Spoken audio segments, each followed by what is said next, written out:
ഹിന്ദു സമൂഹത്തിന് നേരെ എന്നും കടന്നുകയറ്റങ്ങളുടെ അക്രമങ്ങൾ ഉണ്ടായിട്ടുണ്ട്. അതാത് കാലഘട്ടങ്ങളിൽ അതിനെ നമ്മൾ അതിജീവിച്ചിട്ടുമുണ്ട്.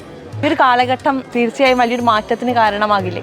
നമുക്ക് കാണാൻ ധാരാളം ഭജനമണ്ഡികൾ, സത്സംഗങ്ങൾ, ഒരു തിരിച്ചുവരവാണ്. എല്ലാ വർഷവും നമുക്ക് നീള ആരതിയുണ്ട്, സ്നാനമുണ്ട്, ഇങ്ങനെയുള്ള കാര്യങ്ങളൊക്കെ ഇവിടെ നടന്നു പോരുന്നു.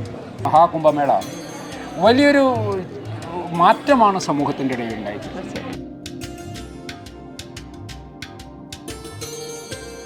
പതിനായിരക്കണക്കിന് പേരായിരുന്നു രാവിലെ ഇവിടെ സ്നാനത്തിന് വേണ്ടിയും കർമ്മത്തിനും വേണ്ടി വന്നത്. എങ്ങനെയാണോ വാരാണസിയിൽ ഈ ഇത് നടക്കുന്നത്, അതേപോലെ അതേ സംവിധാനത്തോടുകൂടി ഉള്ള ആരതിയും എല്ലാം നടക്കുകയുമാണ്. എപ്പോൾ വന്നാലും ഇവിടെ വരിക, ഇവിടെ സപ്തനദികളുടെ സാന്നിധ്യമാണ്. അവിടെ ഈ വെള്ളത്തിൽ മുങ്ങുക, കുളിക്കുക എന്നുള്ളത് തന്നെയാണ് ഏറ്റവും. അതിന് പ്രത്യേകിച്ച് സമയമൊന്നുമില്ല. രാവിലെ പ്രഭാതം മുതൽ അസ്തമനം വരെയുള്ള ഏത് സമയത്തും നമുക്ക് അവിടെ വരാം. ഒരുപക്ഷെ ഭാരതം ആയിരിക്കും ലോകത്തിൽ ഏറ്റവും കൂടുതൽ വൈദേശിക അക്രമങ്ങൾ നേരിടേണ്ടി വന്നിട്ടുള്ളത് ഭാരതമാണ്. ഇന്നും ഭാരതം നിലനിൽക്കുന്നു എന്നാണ്. നമസ്തേ. തിരുനാവായ മഹാമാഘത്തിന്റെ വർക്കിംഗ് ചെയർമാനായിട്ടുള്ള ദാമോദരൻജിയാണ് ഇപ്പോൾ എനിക്കൊപ്പം ഉള്ളത്. ദാമോദരൻജി നമസ്തേ. മഹാമാഘത്തിന് തുടക്കമായിരിക്കുകയാണ്. കേരളത്തിന് മണ്ണിലേക്ക് കുംഭമേള എത്തിയിരിക്കുന്നു. എങ്ങനെയാണ് ദാമോദരൻജി അതിനെ നോക്കിക്കാണുന്നത്? ഇതൊരു നമ്മുടെ സംസ്കാരത്തിൻ്റെ വീണ്ടെടുപ്പാണ്. ഒരു 270ഓളം വർഷങ്ങൾക്ക് മുമ്പേ നഷ്ടപ്പെട്ടു പോയ നമ്മുടെ ഒരു ആചരണത്തിൻ്റെയോ അതിൻ്റെ ഒരു പുനർ സൃഷ്ടിയാണ് നടന്നുകൊണ്ടിരിക്കുന്നത്. കഴിഞ്ഞ 2016 മുതൽ തുടർച്ചയായ ഇതിൻ്റെ പരിശ്രമങ്ങൾ നടന്നു വരുന്നുണ്ട്.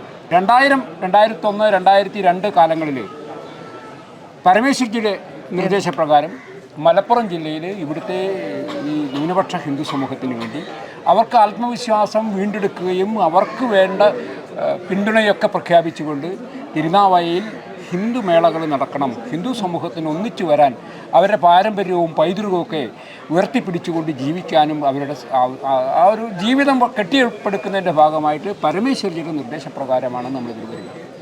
അതിനുശേഷം നമുക്കൊരു 10 വർഷം നടത്താൻ സാധിച്ചിട്ടില്ല.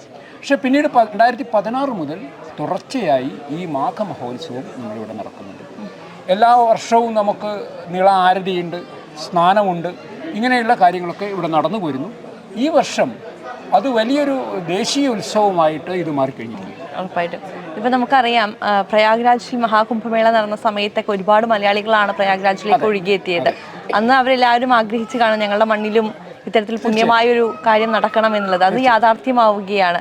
തീർച്ചയായിട്ടും ഈ പ്രയാഗ്രാജിലെ കുംഭമേള, മഹാകുംഭമേള വലിയൊരു മാറ്റമാണ് സമൂഹത്തിൻ്റെ ഇടയിൽ ഉണ്ടായിട്ടുള്ളത്.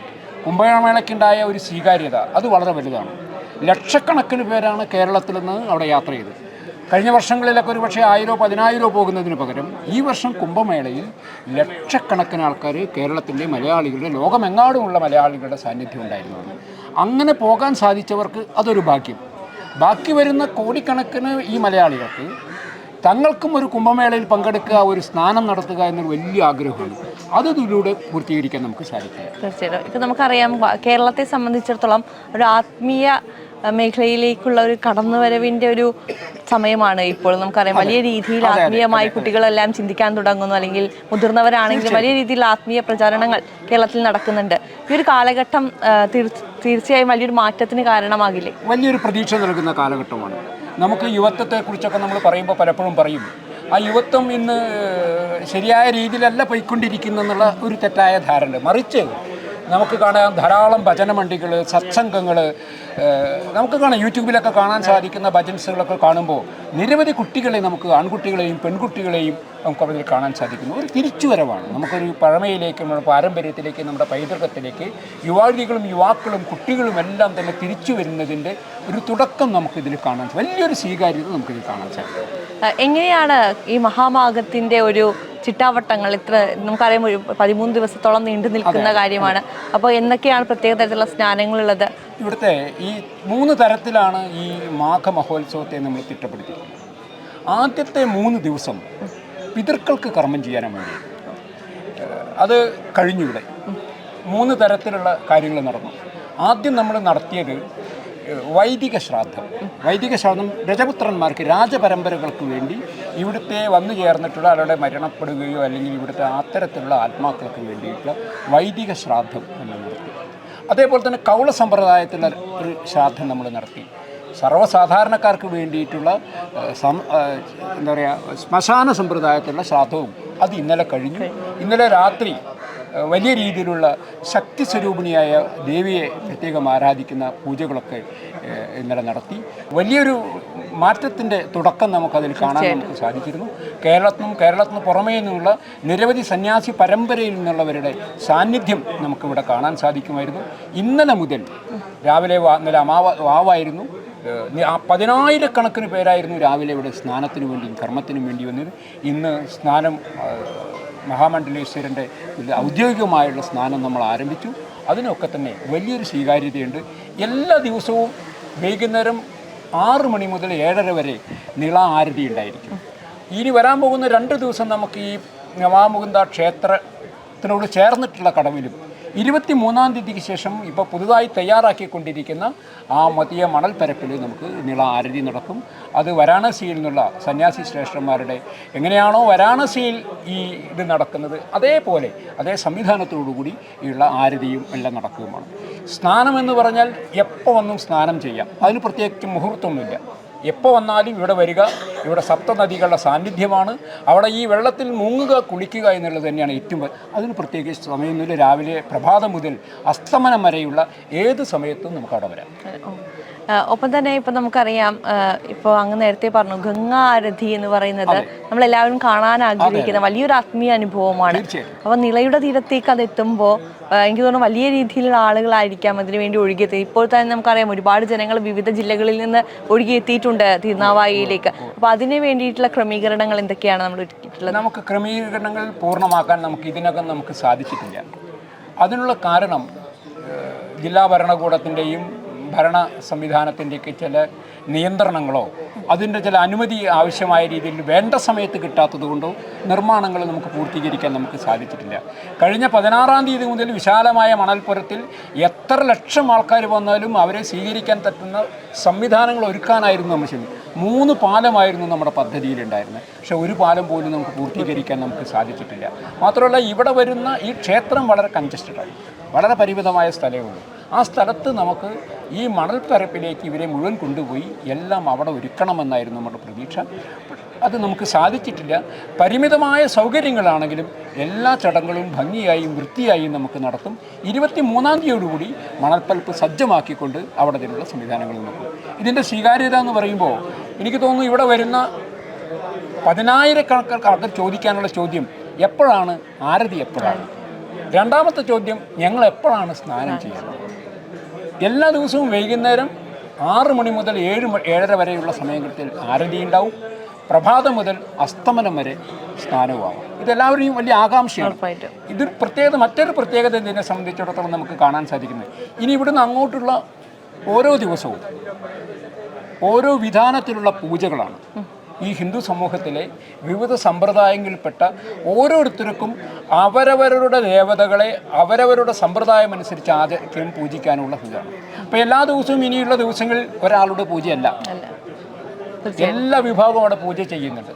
അപ്പോൾ അവർക്കൊക്കെ അവരുടെ സമ്പ്രദായം, അത് ചാത്തനാണെങ്കിലും പറയനാണെങ്കിലും പാണനാണെങ്കിലും ബ്രാഹ്മണനാണെങ്കിലും ക്ഷത്രിയനാണെങ്കിലും അവരവരുടെ ദേവതകളെ ആരാധിക്കാനും അത് ചിലത് ത്രികാലമായിട്ടുള്ള പൂജകളാണ്, ചിലത് രാവിലെ മാത്രമുള്ള പൂജകളാണ്, ചിലത് രാവിലെയും വൈകുന്നേരമാണ്, ചിലത് രാത്രി മാത്രം നടക്കുന്നതാണ്. അപ്പോൾ അതാത് ദേവതകളുടെ സമ്പ്രദായം അനുസരിച്ച് അതിനെ ആരാധിക്കുന്ന അവരുടെ രീതി അനുസരിച്ച് അവരുടെ നിവേദ്യം അവരുടെ സമ്പ്രദായം ആ പൂജ നടക്കും.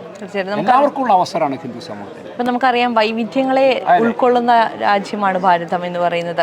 ഭാരതം എന്ന് പറയുമ്പോഴേ നമുക്ക് ഏറ്റവും ആദ്യം മനസ്സിൽ വരുന്നതും ആ വൈവിധ്യങ്ങൾ തന്നെയാണ്. ഇപ്പം ആത്മീയതയെ എടുത്തു നോക്കുകയാണെങ്കിൽ ദേശീയതയുമായി ഏറ്റവും അടുത്ത് നിൽക്കുന്ന ഒരു കാര്യമാണ് ആത്മീയത എന്ന് പറയുന്നത്. അപ്പോൾ ഈ കുംഭമേള ഇപ്പോൾ ദേശീയ മൂല്യം നമ്മുടെ ഇവിടെ കൂടുന്ന ഓരോ മനുഷ്യരിലും ഉണർത്താൻ എത്രത്തോളം സഹായിക്കുമെന്നാണ് അങ്ങേക്ക് തോന്നുന്നത്? വളരെയധികം സഹായിക്കും.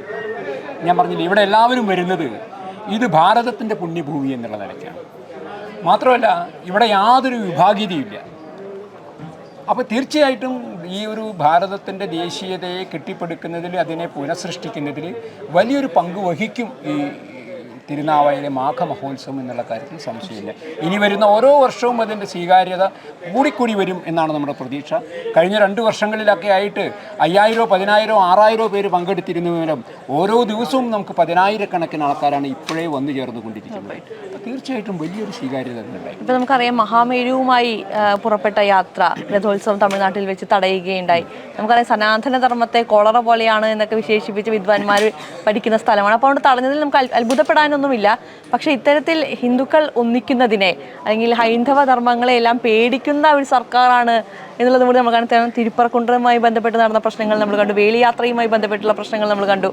അപ്പോൾ ഒരു ഹൈന്ദവർ ഒന്നിക്കുക എന്ന് പറയുന്നത് ഒരു പേടിയായി മാറുന്നുണ്ട് പലർക്കും എന്നുള്ളതല്ലേ? ഹിന്ദു സമൂഹത്തിന് നേരെ എന്നും കടന്നുകയറ്റങ്ങളുടെ അക്രമങ്ങൾ ഉണ്ടായിട്ടുണ്ട്. അതാത് കാലഘട്ടങ്ങളിൽ അതിനെ നമ്മൾ അതിജീവിച്ചിട്ടുമുണ്ട്. എത്ര കാലം നമ്മൾ അടിച്ചമർത്തപ്പെട്ടിട്ടോ അതിൽ 10 മടങ്ങ് ശക്തിയോടുകൂടി നമ്മളത് പുനഃസൃഷ്ടിച്ചിട്ടുണ്ട്. അതിൽ നമ്മൾ ഉണർന്നു വന്നിട്ടുണ്ട്. ഇനി അതാത് കാലത്ത് മാറി വരുന്ന ഭരണകർത്താക്കൾ എത്ര പരിശ്രമിച്ചാലും ഈ സനാതനധർമ്മത്തെ തകർക്കാൻ സാധിക്കുകയില്ല എന്നുള്ളത് നമ്മുടെ ചരിത്രമുണ്ട്. ഒരുപക്ഷെ ഭാരതം ആയിരിക്കും ലോകത്തിൽ ഏറ്റവും കൂടുതൽ വൈദേശിക അക്രമങ്ങൾ നേരിടേണ്ടി വന്നിട്ടുള്ളത് ഭാരതമാണ്. ഇന്നും ഭാരതം നിലനിൽക്കുന്നു എന്നാണ്.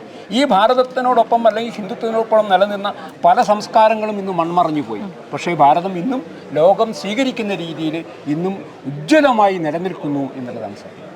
ദാമോദർജിയുടെ ഇത്രയും കാലത്തെ ജീവിതത്തിൽ ഇപ്പം ഇങ്ങനൊരു ഒരിക്കലും വിചാരിച്ചിട്ടുണ്ടോ കേരളത്തിൽ ഇത്തരത്തിലുള്ള ഒരു കുംഭമേള നടക്കുമെന്ന് ചിന്തിച്ചിട്ടുണ്ട്? തീർച്ചയായിട്ടും നമുക്കങ്ങ് ചിന്തിക്കാൻ സാധിച്ചിട്ടില്ല. ഒരു കുംഭമേള എന്നുള്ള നിലയ്ക്ക് നമുക്ക് തിരുനാവായയിൽ സംഘടിപ്പിക്കാൻ സാധിക്കുമെന്ന് നമ്മൾ ചിന്തിച്ചിട്ടില്ലെങ്കിലും ഹിന്ദുത്വം അത് ഉയർത്തെഴുന്നേൽക്കുക തന്നെ ചെയ്യും. അതിന് യാതൊരു ദോഷവും വരാതെ, കേടും വരാതെ വരുന്ന സമൂഹം സംരക്ഷിക്കുമെന്നുള്ള കാര്യത്തിൽ നമുക്ക് സംശയമില്ല. ഈ മാഘമഹോത്സവം ഇവിടെ ഒരു കുംഭമേള എന്നുള്ളത് ഒരു പക്ഷേ നമ്മൾ ചിന്തിച്ചിട്ടില്ലെങ്കിലും മലപ്പുറം ജില്ലയിലെ ഇവിടുത്തെ ഹിന്ദു സമൂഹത്തിന്, ന്യൂനപക്ഷ ഹിന്ദു സമൂഹത്തിന് ഒന്നിച്ചു ചേരാനും അവരുടെ ആത്മവിശ്വാസം സംരക്ഷിക്കാനും ആവശ്യമായിട്ടുള്ള ഹിന്ദുവിൻ്റെ ഒത്തുചേരലുകൾ ആവശ്യമാണെന്നുള്ളത് ദീർഘകാലത്തെ നമ്മുടെയൊക്കെ ചിന്ത കുറേ കാലങ്ങളായിട്ടുണ്ട്. അതിന് ചിന്ത വരുന്നുണ്ട്.